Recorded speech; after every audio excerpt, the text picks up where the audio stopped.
कांग्रेस के कवियों को कानपुर में कम सुना जाता है, ये बात बिल्कुल सच है, क्योंकि जितनी वीरता कानपुर में है उतनी पूरे देश में कहीं नहीं है, तो इसलिए वीर रस के कवियों को कम सुना जाता है।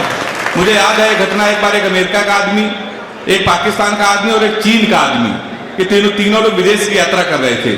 तो यार होस्टल तीनों के पास गए, कहने लगे सर आपको क्या चाहिए? अब अमेरिका वाले तेज लोग कहने लगे हमको ऐसा करो मैगजीन दे दो, इंग्लिश की मैगजीन पढ़ना है। तो अमेरिका वाले को मैगजीन दे दी, वो मैगजीन में लग गया। पाकिस्तान वाले से पूछा कि आपको क्या चाहिए? तो उसने कहा हमको कंप्यूटर दे दो, अगला कंप्यूटर पे लग गया। भारत वाले से पूछा गया और कानपुर वाले से पूछा गया आपको क्या चाहिए? तो उसने कहा कुछ नहीं, इनको नाश्ता वास्ता करा दो, उसको नाश्ता करा दिया। नाश्ता वास्ता हो गया, फिर तीनों लोगों को एक एक बियर पिलाई गई, तीनों लोग टल्ली हो गए। फिर अमेरिका वाले से पूछा गया आपको क्या चाहिए? तो उसने कहा हमको एक मैगजीन और चाहिए। पाकिस्तान वाले से पूछा गया आपको क्या चाहिए? उसने कहा कंप्यूटर पे हम देख रहे थे, उसमें अच्छी पिक्चर लगा दी जाए तो पिक्चर देखेंगे। फिर कानपुर वाले से पूछा गया आपकी क्या इच्छा है? उसने कहा ये जहाज अब हम चलाएंगे। तो कानपुर की इतनी वीरता कहीं नहीं होती है। मुझे याद है 15 दिन पहले मनोज भैया यादव जी 7 बजे मेरे घर आ गए, कह लगे पांडे जी आप तो देश के बड़े कवि हैं, टीवी चैनलों में जाते हैं, हमको आशीर्वाद दे दो सुबह 7 बजे। हमने कहा किस बात का आशीर्वाद? कह लगे हमको डिस्कवरी चैनल जाना है और शेर के साथ सेल्फी लेनी है सुबह 7 बजे। हमने कहा शेर के साथ सेल्फी लोगे तो मर जाओगे, निपट जाओगे। कहने लगे क्यों? मोदी जी जा सकते हैं, शेर के साथ सेल्फी ले सकते हैं, अगर वो इंसान है तो हम भी इंसान हैं। हमने कहा यार वो प्रधानमंत्री हैं, पूरी व्यवस्था के साथ चलते हैं, तुम्हारे पास क्या व्यवस्था है? उसने कहा 1 क्वार्टर हमारी जेब में पड़ी है, हमको चले जाने दो। और वो यादव जी से वहां पर गए डिस्कवरी चैनल, और 1 हफ्ते बाद शेर के साथ सेल्फी डाली। 25 अप्रैल को कानपुर में उनकी याद में कवि सम्मेलन है, जिसका संचालन मैं कर रहा हूं, और ताली अभी भी आपकी कमजोर है। ताली एक बार शानदार और जानदार तरीके से बजाइए, उस कवि सम्मेलन को शुरू कीजिए। छोटे छोटे बच्चे बैठे हैं, हालांकि कानपुर के बच्चे बहुत होशियार होते हैं। तो एक बार दादी एक बच्चे से परेशान होकर कहने लगी यार तुम दिन भर टीवी देखते हो, कभी कभी हमसे बात कर लिया करो। अच्छा वो कानपुर का बच्चा, उसने कहा दादी आज हम तुमसे बात ही कर लेते हैं।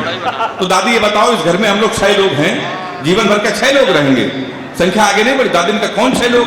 तो उसने कहा एक तो आप हैं, एक मम्मी पापा 3, घर में एक बिल्ली पली है 4, छोटी वाली बहन 5 और हम 6। तो दादी ने कहा 6 लोग हैं, तुम चिंता ना करो, हम तुम्हारे पापा से कहेंगे तो वे कुत्ता खरीद लाएंगे, तो हम लोग साथ हो जाएंगे। तो बच्चे ने कहा दादी वो कुत्ता तो ले आएंगे लेकिन वो बिल्ली को खा जाएगा, एक कम हो जाएगा, हम लोग फिर 6 लोग बचेंगे। तो दादी ने कहा ऐसा है तुम बड़े होगे तो तुम्हारी शादी होगी, तुम्हारी दुल्हन आएगी, हम लोग फिर साथ हो जाएंगे। तो उसने कहा दादी बात तो सही है, लेकिन जो हमारी बहन है ये बड़ी होगी, इसकी शादी होगी, अपने घर चली जाएगी, हम लोग फिर 6 लोग रहेंगे। दादी ने ब्रह्मास्त्र लगाया। दादी ने कहा जब तेरे शादी होगी तो तेरे बच्चा भी तो होगा। तो उस बच्चे ने कहा दादी जी फिर आप मर जाओगी। ताली कमजोर है आपकी। अब वो बच्चा बड़ा हो गया है, इस मंच पर बैठा है, और बड़ा ही नहीं हो गया वो बुजुर्ग हो गया है। इस मंच पर बैठे हैं हमारे अखिलेश द्विवेदी की चेचिस देख लो, पूरा कानपुर उनको सुनना चाहता है। देखिए कितने दुबले पतले हैं, कितनी बढ़िया चेचिस है। अभी वो कुंभ मेले चले गए थे भाभी जी के साथ, पत्नी के साथ, तो वहां पर गए तो वो टैटू वाले टैटू बना रहे थे। तो इन्होंने कहा टैटू वाले से कि शेर का टैटू हमारे हाथ में बना दो। टैटू वाले ने अखिलेश द्विवेदी को 10 मिनट देखा, कहा भाई साहब शेर का नहीं बन सकता है, सांप का बन सकता है, और वो भी मरे सांप का। इस बार आप आए हो तो हम मरे सांप का बना देना, अगली बार आए तो केचुए का बनाएंगे। देश के अद्भुत कवि हैं, हंसाने के लिए पूरे देश में जिनको महारत है, हंसाना बहुत कठिन होता है। हमारे अतिथि अभी भी आ रहे हैं, हमारे पनकी के महंत आ गए हैं। मैं चाहता हूं एक बार तालियां उनके सम्मान में भी हो जाए। गुरु जी अपना स्थान आप ग्रहण कीजिए। राजनीति पर छोटी छोटी टिप्पणियां हम लोगों की भी होती रहेंगी। मनोज भैया बैठे हुए, भैया आपने तो तमाम इस्तीफे देखे होंगे, तमाम लोगों ने इस्तीफा दिया। हिंदुस्तान का सबसे छोटा इस्तीफा, ये शंभू भाई ने हमको कल बताया था, हिंदुस्तान का सबसे छोटा इस्तीफा टीएमसी के एक विधायक ने दिया। उसने ममता जी को लिख के दिया दीदी जय श्री राम। इससे छोटा देखा है कभी आपने? कभी नहीं हो सकता। राजनीति की टिप्पणियां होंगी। अभी राहुल गांधी दक्षिण भारत चले गए, तो एक आदमी ने कहा कि यार ये राहुल गांधी वही है जो उत्तर भारतीय को अनमेच्योर कह रहे थे। तो उन्होंने कहा यही राहुल गांधी है। इन्होंने कहा था अनमेच्योर उत्तर प्रदेश से, उत्तर भारतीय। तो उन्होंने कहा कि ये राहुल गांधी कहाँ के हैं? तो उनका ये वहीं के हैं। तो कहा इसका मतलब राहुल गांधी सही कह रहे थे, होते हैं वहां के लोग अनमेच्योर। कोरोना में कई लोग निपट गए, ट्रंप हार गए, तो लोगों ने कहा कि ट्रंप हारे हैं मोदी की वजह से, भाजपा की वजह से, पर ये बात नहीं है। ट्रंप की अगर हार हुई है तो कांग्रेस की वजह से हार हुई है।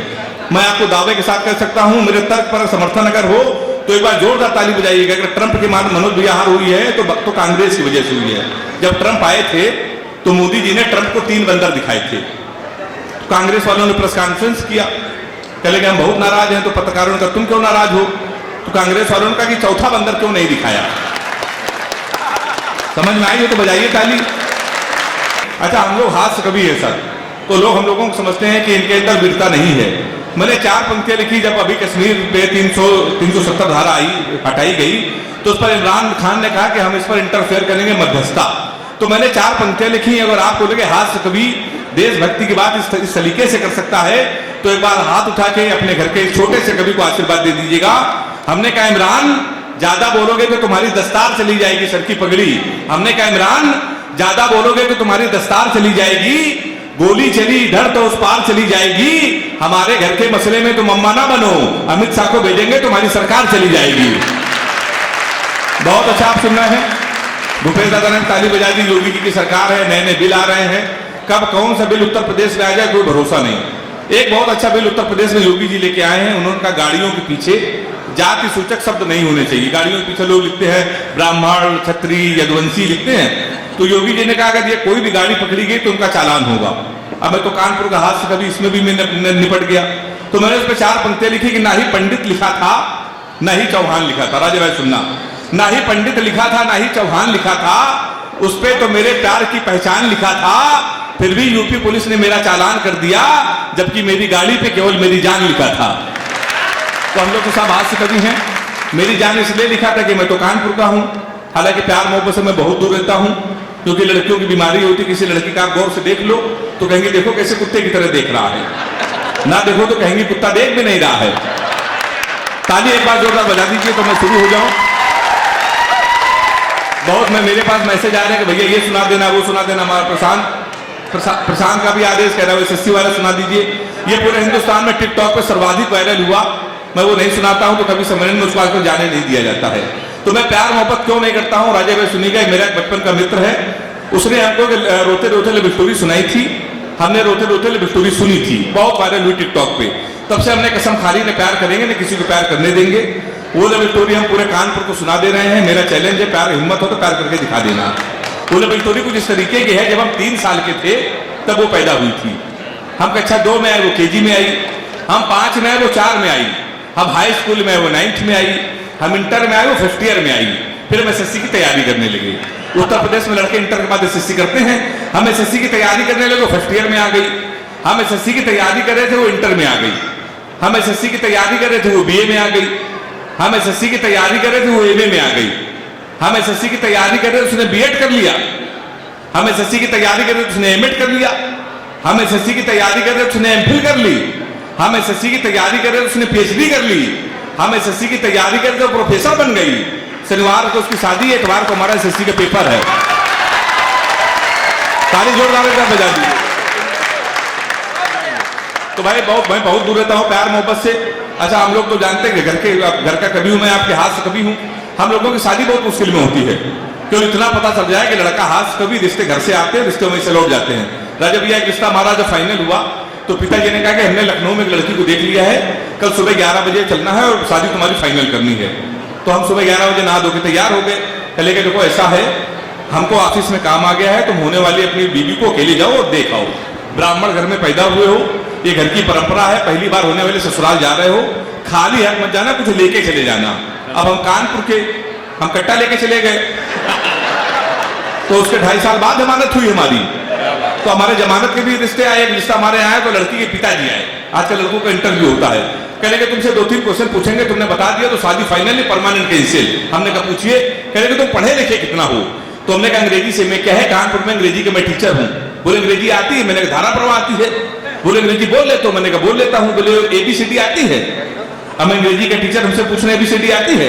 कह रहे आती है। तो हमने कहने लगे आती है तो छोटी ABCD सुनाओ। यहाँ तालियां आती हैं तो कहां सुनाते हैं छोटी ABCD? कहने के तुम अंग्रेजी फेल। गणित आती है? हमने कहा आती है। कहने 45 का पाड़ा सुनाओ। हम उसमें फेल। कहने के आखिरी क्वेश्चन पूछ रहे हैं, बता दिया तो फाइनली परमानेंट कैंसिल। हमने कहा पूछिए। कहने लगे हिंदुस्तान में सबसे बड़ा कांड क्या हुआ? हमने कहा जलियांवाला बाग। बोले वेरी गुड, ये कब हुआ था? हमने कहा 1919 में। बोले इसमें हुआ क्या था? हमने कहा अंग्रेजों ने हमारे कई हजार आदमियों को मार दिया था। हमसे कहने लगे सबके नाम पते बताओ। तो हमारी वो शादी भी कैंसिल।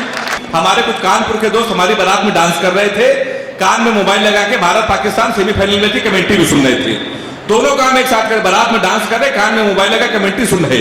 हम दूल्हे के बेड में सजे थे, घोड़ी के ऊपर बैठे थे। जैसे बारात में पहुंचने वाले थे, एक लड़का घूम कर हमारी तरफ चिल्लाया, बोला छक्का। हम डर गए साहब। हमने कहा कहां छक्का? कहने लगा विराट कोहली ने मारा है। तो हमने कहा कोहली ने मारा तो हमारी तरफ क्यों देख रहे हो? शादी के पहले दिन छक्का कह रहा और देख के हमको। हमने कहा कि मारे तो हमारी तरफ ना देखना। पता चला 2 मिनट बाद इंडिया मैच जीत गई। किसी ने खुशी के मारे घोड़ी के नीचे सुतली बम रख दिया। अब वो बम फटा तो घोड़ी भागने लगी, हम भी भागने लगे। हमने चलती घोड़ी से पिताजी को फोन मिलाया। हमसे बोले कहां बेटा? हमने कहा पिताजी भाग रहे हैं। बोले किसके साथ? ताली तो हम लोग ऐसे बजा रहे जिसमें बारात आए थे। हमने कहा घोड़ी के साथ। बोले मैं शर्म नहीं आती, भागना तो किसी लड़की के साथ भाग जाते। हमने कहा पिताजी वो बह गई थी। कहने लगे आज घोड़ी बहकी है, कल को गधी बहकी तो उसके साथ भाग जाओगे। भाई साहब उन्होंने मोबाइल बंद कर दिया। 1 हफ्ते लगातार भागते रहे। 1 हफ्ते बाद हमको होश आया तो हमने अपने आप को जंगल में पाया। वहां 4-5 आदमी खड़े थे। हमने कहा कानपुर का पता बता दो, बीबी को विदा कराना है। तो उनके देखो ऐसा है, हमारे यहाँ रामलीला का पाठ चल रहा है, ये राम है ये लक्ष्मण है। सूप नखा का रोल जिसे करना था नहीं आया, तुम सूप नखा का रोल कर लो। हमने कहा इसमें क्या करना पड़ेगा? बोला ना कटवानी पड़ेगी। हमने कहा वो तो कट चुकी है। हमने उनकी बात मान ली। रात भर सूप नखा का रोल किया। सुबह 4 बजे हमारी आंख खुली, हमारे असली कपड़े गए, वहां के आदमी गए। सूप नखा के डस में पैदल हम अपने घर पे। हमारे पिताजी छज्जे के ऊपर खड़े थे। हमने कहा पिताजी पहचाना? उन्होंने हमारी मां से कहा इसको कटोरा आटा दे दो। हमारे पिताजी नहीं पहचान पाए। हमने आपके पुत्र है। बोले बेवकूफ मत बनाओ, हमारे 2 ही पुत्र के इंजीनियर है, ना कटवा के घोड़ी साथ भाग गया है। ससुराल के तुम्हारे साले ने भगा दिया। हमारे घर के सामने पुलिस थाने के तो एसपी साहब बैठे थे, उनके पैर छुए। हमने कहा हमारे साले खिलाफ FIR लिख लीजिए। कहेंगे तुम ही हेमंत पांडे हो? हमने कहा कहेंगे तुम्हारे ना पहले से FIR है घोड़ी के अपहरण की। तुमको 2 दिन का समय दे रहे हैं, घोड़ी नहीं तो तुम जेल चले जाओगे। उत्तर प्रदेश का बड़ा व्यंग एक टिप्पणी में कर रहा हूं, व्यंग समझ में आ जाए तो हाथ उठा के ताली बजा के बताना मेरा व्यंग आपको समझ में आया। हमने उनके पैर छुआ। हमने कहा घोड़ी ढूंढ लाइए। कहेंगे पुलिस का काम है घोड़ी ढूंढना। हमने कहा ढूंढ लाइए। कहेंगे पुलिस के इतने बड़े अधिकारी घोड़ी ढूंढ लाए। हमने कहा एसपी साहब भैंस तो आप ढूंढ लाए थे।